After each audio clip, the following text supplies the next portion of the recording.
Hello everyone. Today we are going to start our exercise 10C of chapter perimeter and area.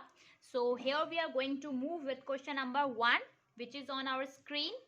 So question number 1 is a rectangular part 70-meter long and 50-meter wide has a square flower bed of side 40-meter in the middle. Find the area of the remaining part. So here we are moving. So let me draw the diagram. So here I am drawing the diagram. आपके पास बोला गया है एक rectangular field है जिसकी length आपको दे रखी है दैट इज 70 मीटर और जिसकी ब्रेथ आपको दे रखी है दैट इज 50 मीटर. इसके अंदर इस फ्लावर बेड के अंदर रेक्टेंगुलर पार्ट के अंदर एक फ्लावर बेड बनाया गया है which is the shape of square shape का एक फ्लावर बेड बनाया गया है इस रेक्टेंगुलर पार्ट के अंदर. तो और इसकी जो साइड्स दे रखी है दैट इज 40 मीटर. आपको पता है कि स्क्वायर के हर एक साइड फिर 40 मीटर्स होंगी because it is equal, sides are equal in square. आपसे क्वेश्चन में बोला गया है कि आपको ये रिमेनिंग पार्ट निकालना है. ये जो रिमेनिंग पार्ट है फ्लावर बेड बनाने के बाद इस पार्क में कितनी जगह रह जाती है आपको उसका एरिया निकालना है. So it is very easy. तो हम कैसे निकालेंगे? एरिया ऑफ रिमेनिंग पार्क, कितना पार्क रह जाएगा फ्लावर बेड बनाने के बाद. तो उसके लिए हम क्या करेंगे, इस रेक्टेंगुलर पार्क में से इस स्क्वायर बेड को माइनस करेंगे. So area of rectangular park minus area of square flower bed. हम इस फ्लावर बेड इस रेक्टेंगुलर पार्क में से अगर इसको माइनस कर देंगे तो हमारा ये शेडेड पोर्शन आ जाएगा. तो रेक्टेंगल का फॉर्मूला आप सबको पता है that is length into breadth minus square का जो फॉर्मूला होता है एरिया का दैट इज साइड स्क्वायर. तो लेंथ क्या दे रखी है रेक्टेंगल की दैट इज 70 इंटू 50, ब्रेथ 50 है. साइड इसका दे रखा है that is 40 square. If you are going to calculate so 7 5 35 00, 14 का स्क्वायर 16 00. आप माइनस करेंगे then you will get 1900 metre square. So this is our final answer. Now let's move with our question number 2. तो ये area किसका आया हमारा, ये shaded portion का हमने एरिया निकाला है. So question number 2 is on our screen. So question number 2 is a path of 5 meter wide run outside the rectangular garden which is 110 meter long and 90 meter broad. Find the area of path in hectares. हमें किस में निकालना है, हमें hectares में निकालना है. सो इस क्वेश्चन में आपके पास बोला गया है एक रेक्टेंगुलर गार्डन है. सो हम एक रेक्टेंगुलर गार्डन बनाते हैं. इस रेक्टेंगुलर गार्डन की जो लेंथ दे रखी है that is 120 metre and it is 100 metre. ये आपको इसकी ब्रेथ दे रखी है और ये इसकी लेंथ दे रखी है. आपसे आगे क्वेश्चन में बोला गया है कि इसके अंदर एक गार्डन बनाया गया है. जैसे पहले वाले क्वेश्चन के अंदर एक फ्लावर बेड बनाया था स्क्वायर शेप का, यहाँ पर एक रेक्टेंगुलर गार्डन बनाया गया है जिसकी लेंथ 110 मीटर है और जिसकी ब्रेथ 90 मीटर है. आपसे जो पूछा गया है, आपसे ये शेडेड पोर्शन पूछा गया है. सेम टू सेम पहले हमने स्क्वायर को माइनस किया था, दोनों ही रेक्टेंगल है. तो हम कैसे कैलकुलेट करेंगे, यहाँ हम लिखेंगे area of path is equals to, हम माइनस करेंगे एरिया ऑफ, ये जो बड़ा वाला था वो क्या था, एक हमारे लिए path, area of path outside minus area of rectangular garden, area of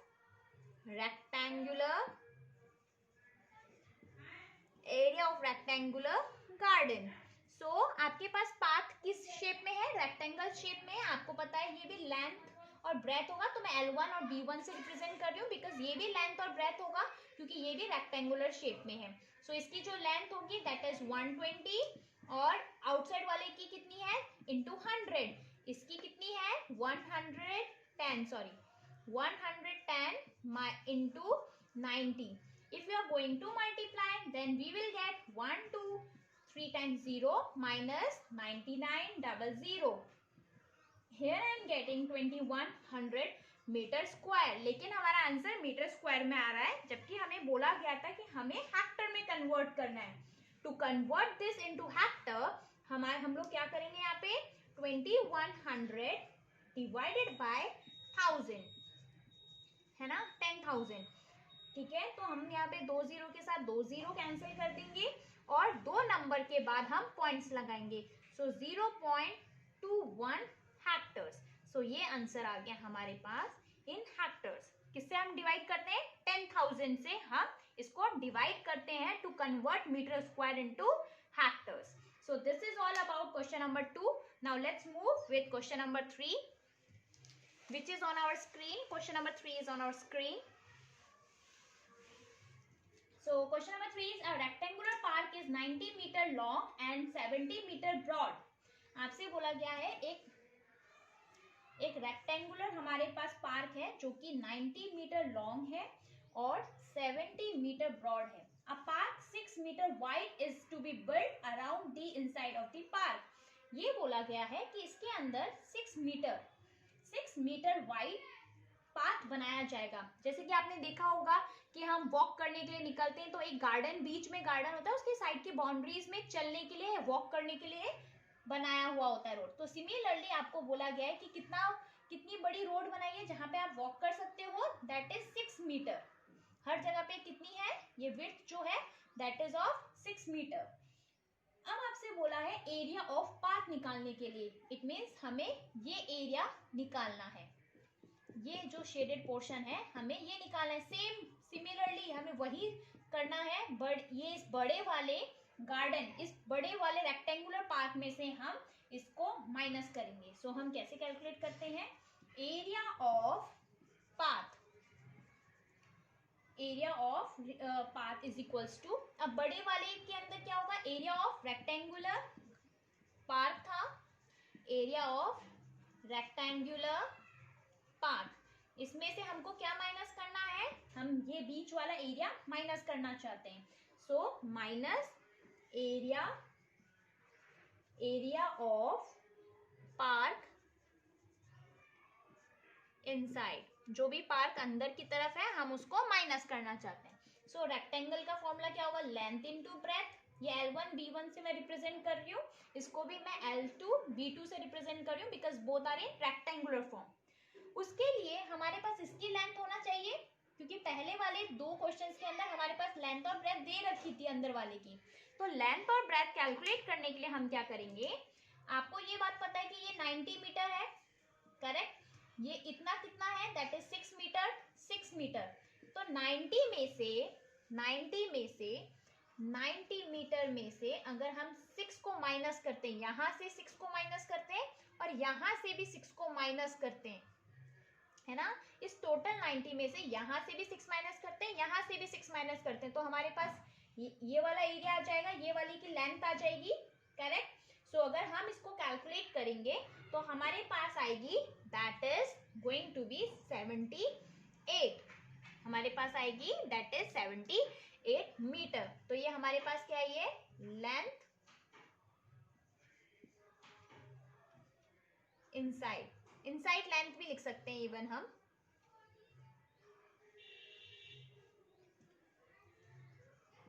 inside length, ये हमारे पास आ गई इनसाइड लेंथ. उसी तरीके से हम अंदर की ब्रेथ निकालेंगे. सो inside breath,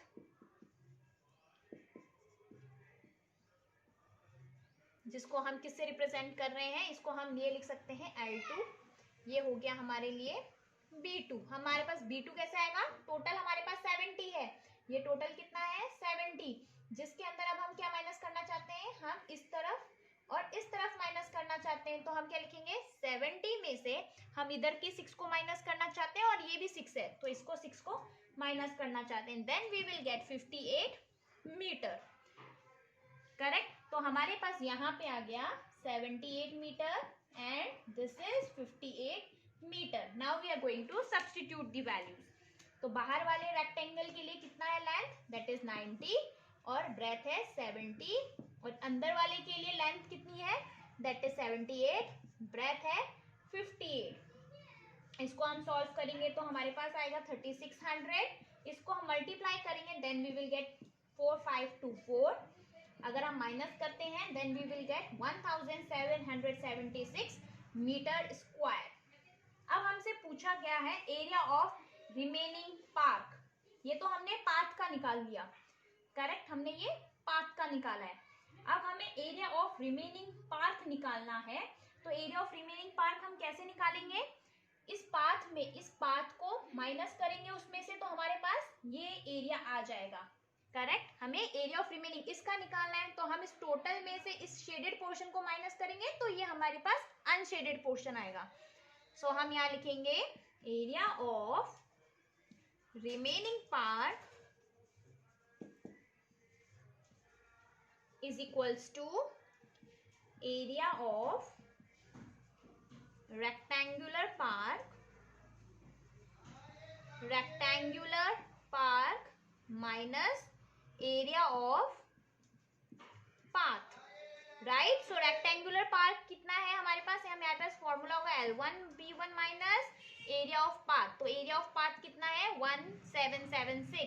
so 90 into 70 minus 1776.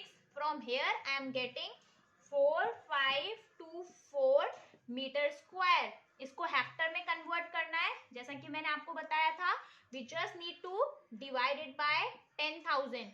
So 4524 divided by 10,000 is going to be equals to 0. मैं यहाँ लिख रही हूँ 0.4524 हेक्टर्स. तो ये आंसर हमारा हेक्टर्स में आ गया. So this is our answer. Now let's move with the next question.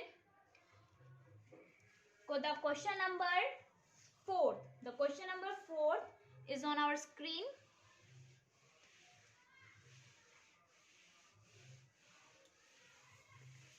So question number 4 is on our screen. That is a path of 2 meter wide is built along the border and inside a square garden of size 60 meter. Find the area of path. Same question है. हमारे पास बोला गया है कि हमारे पास एक square है जिसकी आपको साइड दे रखी है दैट इज 64 मीटर, जिसके अंदर एक और इसके अंदर एक स्क्वायर गार्डन बनाया गया है जिसकी आपको साइड दे रखी है दैट इज 60 मीटर. ये दे रखी है 60 मीटर, करेक्ट. ये 60 मीटर हमने कैलकुलेट किया है बिकॉज सेम हमारे पास यहाँ पे दे रखा था कि ये 2 मीटर होगा, ये भी 2 मीटर है, करेक्ट. ये हमें दे रखा था तो हम इसकी लेंथ नहीं निकाल सकते. अगर ये पूरा हमारे पास 24 है तो इसमें अगर मुझे इतना सा लेंथ चाहिए तो 64 में से 2 और 2 माइनस करेंगे then we will get 60, correct. ये हमने 60 मीटर कैसे निकाला, ये तो मैं आपको यहाँ पर भी एक बार करके दिखा रही हूँ. इसको let me consider L2, B2. Let me consider this edge B2. तो B2 कैसे कैलकुलेट करेंगे हम, टोटल 64 में से 2 और 2 माइनस करेंगे, 64 माइनस 2 that is equals to 60 metre. Similarly इसको मैं L2 कंसिडर करती हूँ तो L2 कितना आएगा हमारे पास, L2 कितना टोटल 64 माइनस 2, फिर से हम माइनस 2 करेंगे then we will get 60 metre. आपसे क्वेश्चन ने बोला है कि हमें ये शेडेड पोर्शन निकालना है, ये जो शेडेड पोर्शन है हमें वो निकालना है. दोनों स्क्वायर है तो हम क्या निकालेंगे, area of path. Area of path कैसे कैलकुलेट करेंगे, area of border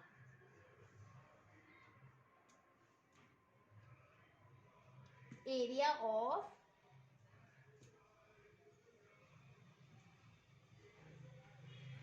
of garden लिख देंगे हम minus area of square garden from inside. तो हमारे पास दोनों किस शेप में है, स्क्वायर शेप में है, तो साइड स्क्वायर, ये side 1 square minus side 2 square, तो साइड 1 की कितनी वैल्यू है, दैट इज 64 का स्क्वायर माइनस साइड 2, ये दूसरा अंदर वाला स्क्वायर कौन सा है, इसकी क्या वैल्यूज थी, 60 का स्क्वायर हमने निकाला था, 60 आ रहा था, मतलब ये स्क्वायर है, 64 का square if you are going to calculate then we will get 4096 minus 3600, आप माइनस करेंगे then we will get 464 metre square. So this is all about question number 4. Now let's move with question number 5. Question number 5 is, एक वरांडा हमें बोला गया है question number 5 में, a veranda of width 4.75 meter is constructed all along outside of a room which is 20.5 meter long and 15.5 meter wide. Find the area of veranda.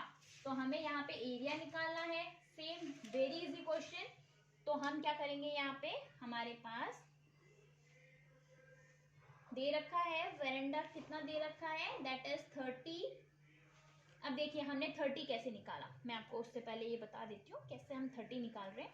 इसने कहा है कि एक अंदर की तरफ है ना, एक अंदर की तरफ एक वेरेंडा बनाया है, एक अंदर की तरफ एक वेरेंडा बनाया है जिसकी लेंथ है 20.5 और जिसकी ब्रेथ है 15.5.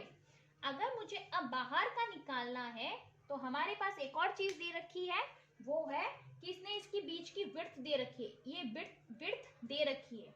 तो ये विड्थ कितनी दे रखी है, ये दे रखी है 4.75. ये कितनी दे रखी है, 4.75.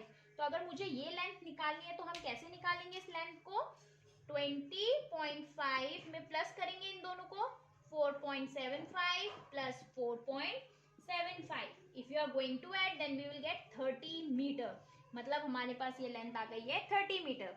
सिमिलरली अगर हमें ब्रेथ कैलकुलेट करना है तो हम ब्रेथ कैसे कैलकुलेट करेंगे, ब्रेथ कैलकुलेट करने के लिए वही हमारे पास 4.75 विड्थ दे रखी है क्वेश्चन में, इट मीन्स ये भी हमारे पास 4.75 है और ये भी हमारे पास 4.75 है, ये भी 4.75 है. तो हम कैसे कैलकुलेट करेंगे इसकी विड्थ, इसकी विड्थ को कैलकुलेट करने के लिए हम ऐड करेंगे 4.75 plus 15.5 plus 4.75. Then what we will get after adding these all, हमें क्या मिलेगा, आफ्टर एडिंग हमें मिलेंगे 25 मीटर. करेक्ट. हमें वेरेंडा, एरिया ऑफ वेरेंडा निकालना है, इट मीन्स हमें ये एरिया निकालना है, तो हम अगेन वही लिखेंगे, area of veranda. Area of veranda कैसे कैलकुलेट करेंगे हम, तो हम लिखेंगे एरिया ऑफ, यहाँ और नॉर्मली लिख लेते हैं एरिया ऑफ लेट मी से plot, area of plot minus area of, ये रूम्स के थे, ये एरिया हमने किसका निकाला है, area of room. So plot का एरिया कितना है, एरिया ऑफ प्लॉट ये सब रेक्टेंगल में है, तो L1 B1 ये हो गया L2 B2. L1 B1 कितना है हमारे पास, दैट इज ये बाहर वाले का कितना है, दैट इज 25 इंटू 30 और L2 B2 कितना है 20.5 इंटू 15.5. अगर आप इनको मल्टीप्लाई करेंगे then we will get 750 minus 317.75.